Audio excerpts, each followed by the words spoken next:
I'm also from Oklahoma. Grew up in a family where my dad was a painter out of Idaho and was told to get a real job. And so he secretly painted all of his life and then found other odd jobs creatively to keep himself busy.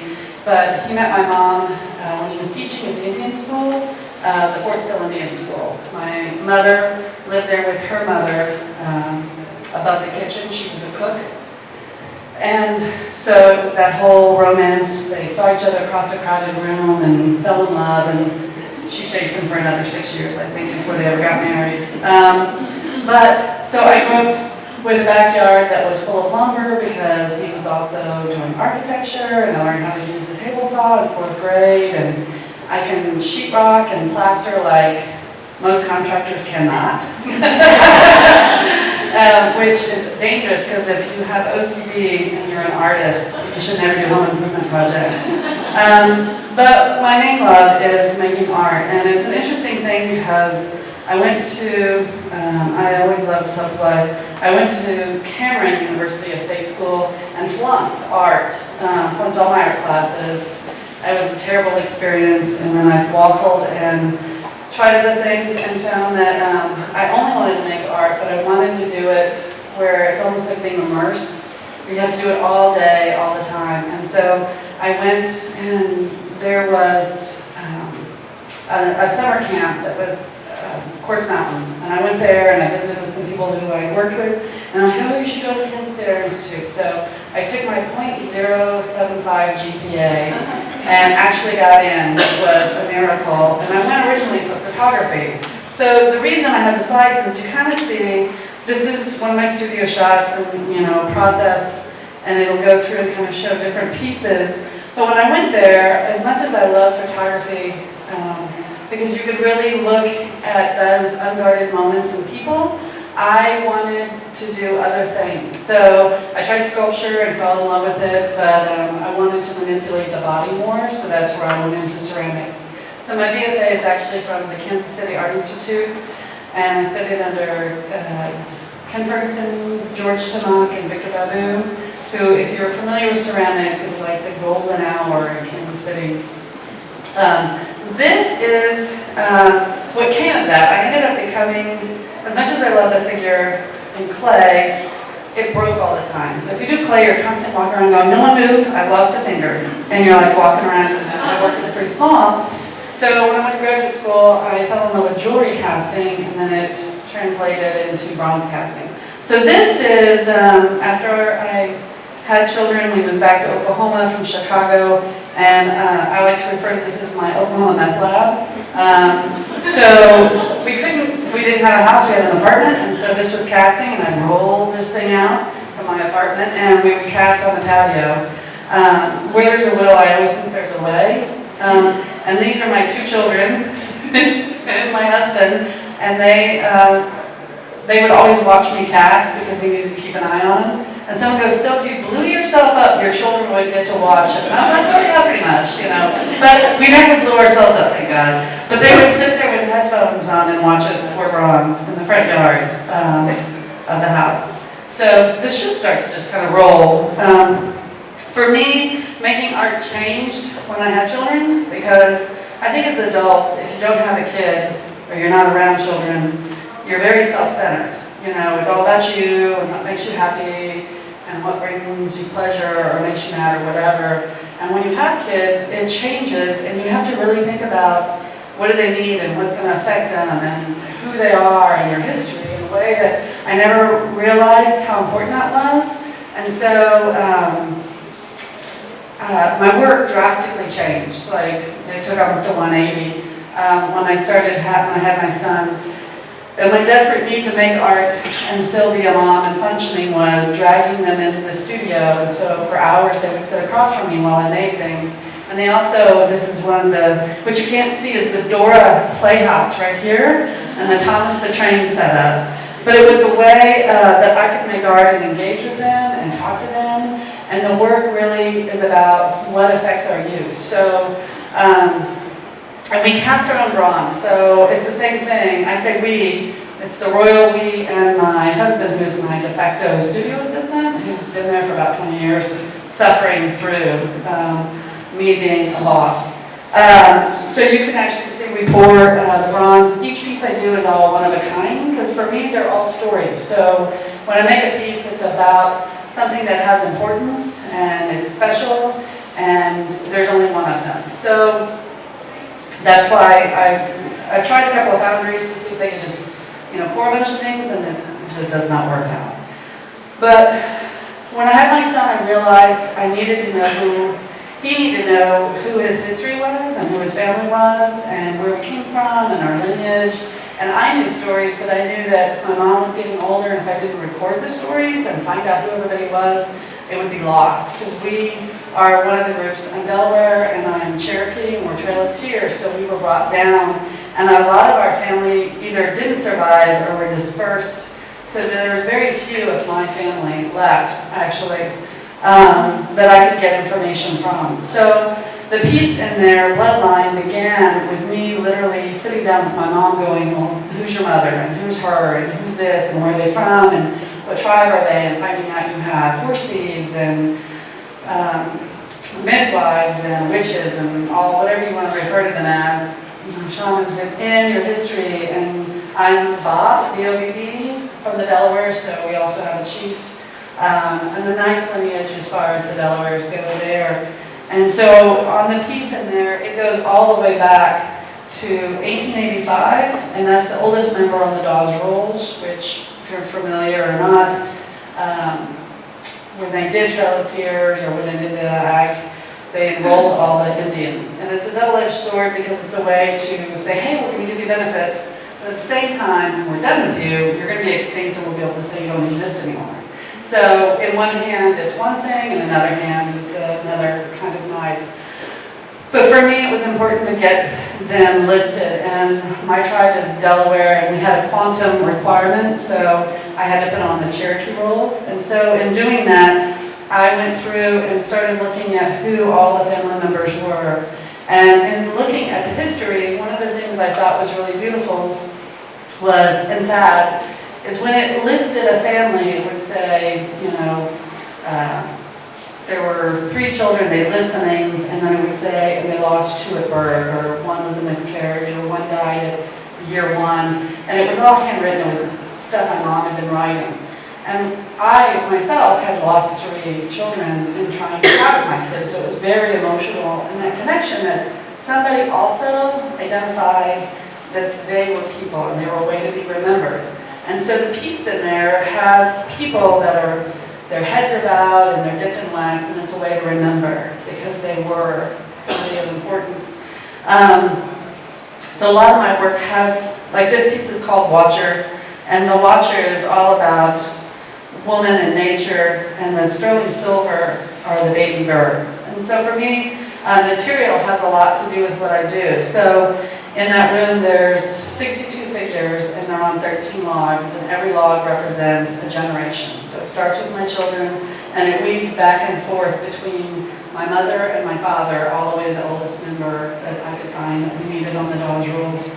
And the figures came from a story my mom would tell that she heard of the stick people. So I call them cigar figures now. But the stick people were a story, we also have it in Cherokee, called the little people. And they would run through the night and they'd beckon you and call your name, and if you went with them, you were never heard from again. So it's kind of like, it was a great story to keep you in bed and to terrify you in the dark. So I always had this idea, and I wanted to know what did the stick people look like. So all I knew is they were sticks. And flash forward so many years, and I'm in graduate school. And while I'm in graduate school, I was dating a guy who smoked cigars, and when he put them out, they looked like little dresses and bodies. And so I started collecting all these cigar pieces. And I kind of took that story my mother had told, and I added it to the cigars. And then my father's family had a jewelry store in Idaville. And so one of my favorite things in the box after it had closed was this beautiful black cameo. And I loved the face because I'd never seen a black cameo. The whole stone, everything is black. And it actually has 2 faces on it. And then they also have their silhouette paintings, of family and children. And it's a way I took that, so my figures kind of had parts of the story of my family on my dad's side and then the story my mom told. But for me, it was a way of reimagining it into a story of hope and family. And then you also see the tree, which is the life of the tree. And the tree is a tree that fell down in my children's neighborhood school, and it's a locust tree. And to me, the inside looked like veins, you know, like from a medical journal. So you got to see this combination of life that is lived of people and history, and then you got to see the life of this tree. And so for me, a lot of that work that I do has that way of looking at not just me and how I am, but what's next for them, and then what is it that we are doing on this earth. And the shadows in all my work is very kind of critical because I think of a shadow as a memory, and the memory changes over time. So as you get older, your memory of what was is different than what it was 20 years earlier. And so that was the main piece.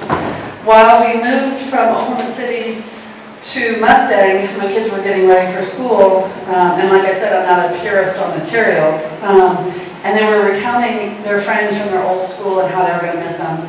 And we had to have 4 boxes of 24 Crayola crayons. And I was like, what on earth? I'm not buying new crayons. So they're sorting, and they're telling these stories, and it was really beautiful how they were remembering their friends.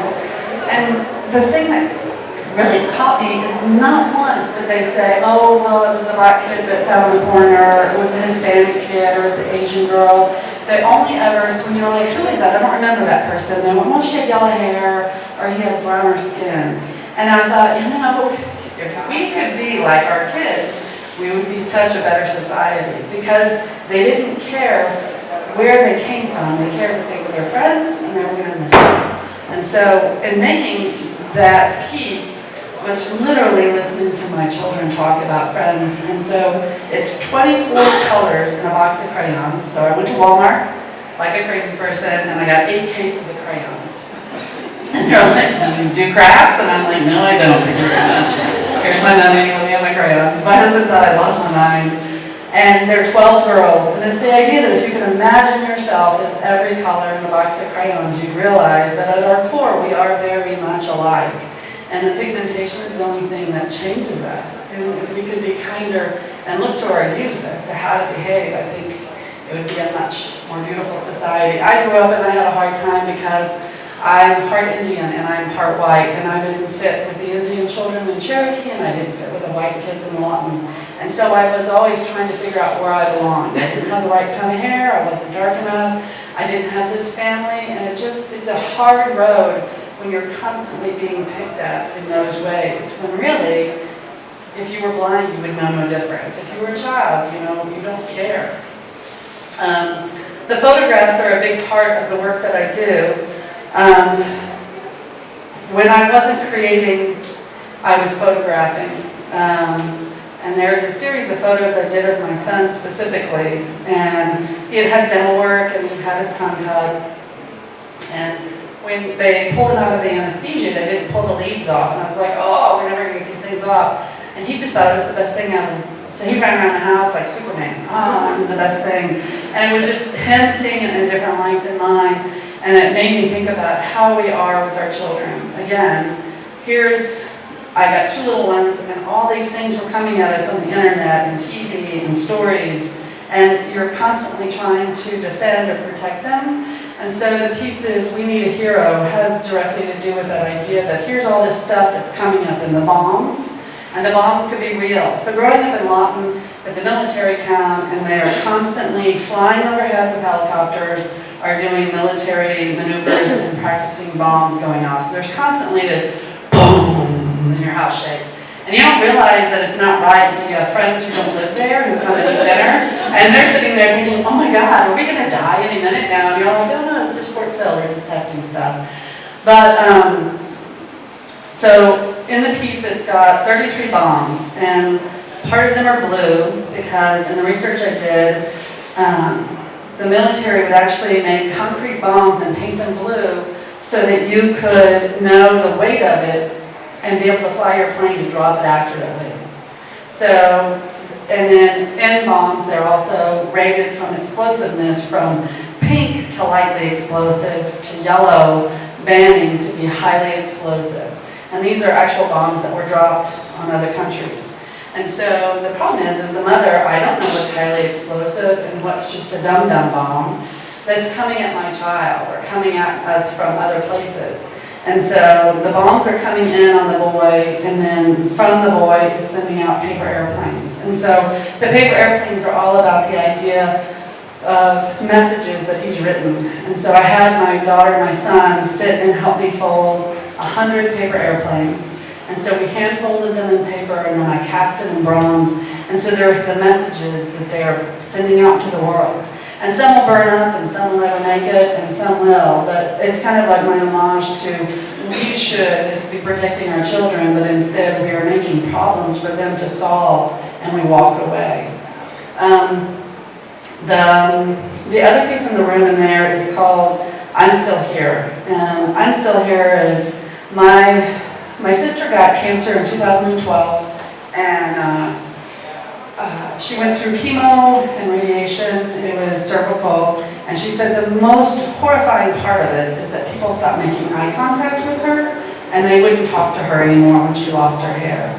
And at the same time, I was doing research on boarding schools and how they had cut the hair and they weren't allowed to speak their language, and they took their clothes and their ceremony away. And what I found intriguing was that parallel between what a disease has done to you today and what we did to Native students and children and families years ago. And so in the piece, I'm Still Here, it's a mound, which for me represents Cherokee, and there's a tree that's been cut, a huge tree that the girls stand on, and a step has been put in it to symbolize that idea of society and civilization. And the two girls are the same girl.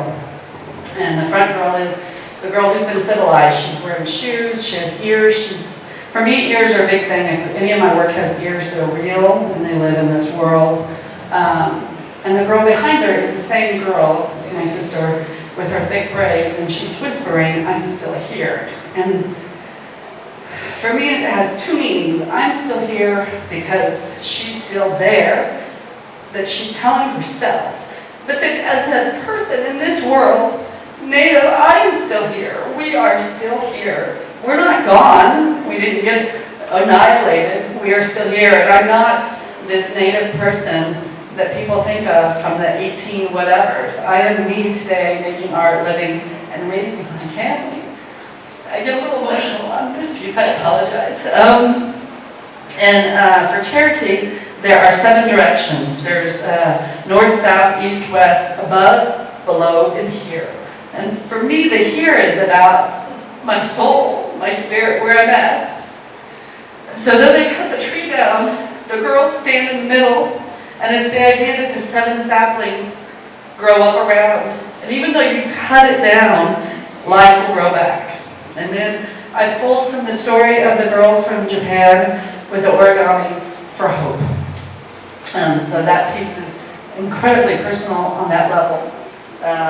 And each of the works I do, I have to see the whole piece before I can make it. So, like, you saw in different pictures where I had like bloodline in place, but I couldn't complete the piece until I could understand where it was, how it hung, what its base was. So I worked on that piece for about 9 years.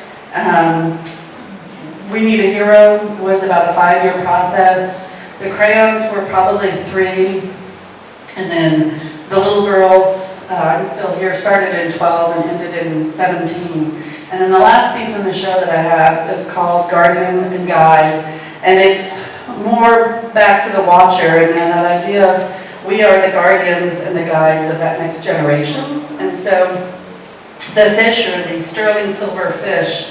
And for me, like I said, material matters. So the sterling silver fish represent things that are precious. So they're made from a precious material, and they swim in the water. And it's what we show them and how we guide them as to what will happen for tomorrow. And so she is the watcher, and the guide is the bird.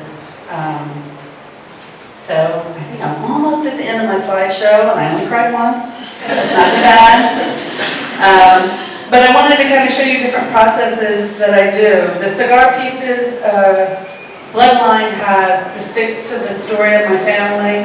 The tobacco, I always think of the tobacco smoke, the precious that I did is sacred, and then